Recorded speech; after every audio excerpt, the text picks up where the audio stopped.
నిన్న సోషల్ మీడియాలో ఒకటి వైరల్ అయింది. ఏంటయ్యా అంటే అప్పట్లో అఖిలేష్ యాదవ్ పేరుతో పుస్తకాలకి బ్యాగులు అవన్నీ తయారైతే యోగి ఆదిత్యనాథ్ వచ్చాక అవి వచ్చినాయి ఆపేయమంటారంటే ఇచ్చేయండి అని చెప్పారు.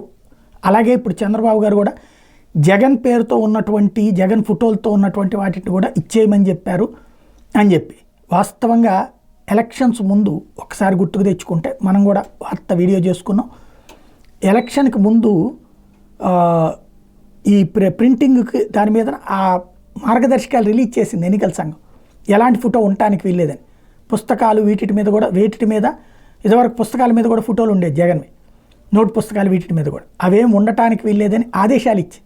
అందుకే అవేమీ లేకుండానే ప్రింటింగ్ జరిగినాయి. అయితే గతంలో ఎక్స్ట్రా తీసుకుని ఉంటారు కదా, వాటి మీదన ఫోటోలు ఉన్నాయి. అవి సప్లై చేస్తారా చేయరా అనేది తెలియదు. ప్రస్తుతానికైతే కొత్తగా తయారైన వాటిట్లో అయితే అట్లాంటిది ఏమీ లేదు అన్నటువంటి విషయాన్ని స్వయంగా సమగ్ర శిక్ష అభియాన్ వాళ్ళే చంద్రబాబు గారి సర్కార్ అధికారంలోకి వచ్చాక ఆ డిపార్ట్మెంటే ప్రకటించింది. గత విద్యా సంవత్సరంలో మిగిలిన స్టాక్ను చూపించి తప్పుడు ప్రచారం చేసినట్టు మా దృష్టికి వచ్చిందని ఒక ప్రకటనలో చెప్పుకొచ్చింది.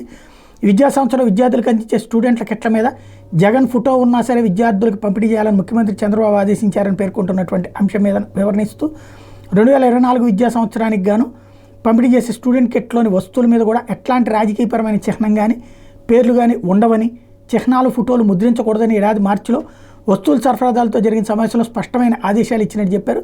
దీంతో సరఫరాదారులు స్టూడెంట్ కిట్ వస్తువుల మీద ఏ రాజకీయ నాయకుడు పేరు, ఫోటోలు, లోగోలు ముద్రించకుండా మండల కేంద్రాలకు సరఫరా చేస్తున్నట్టు చెప్పుకొచ్చారు. దీన్ని ఈ కోణంలో నుంచి ప్రొజెక్ట్ చేసుకొచ్చారు.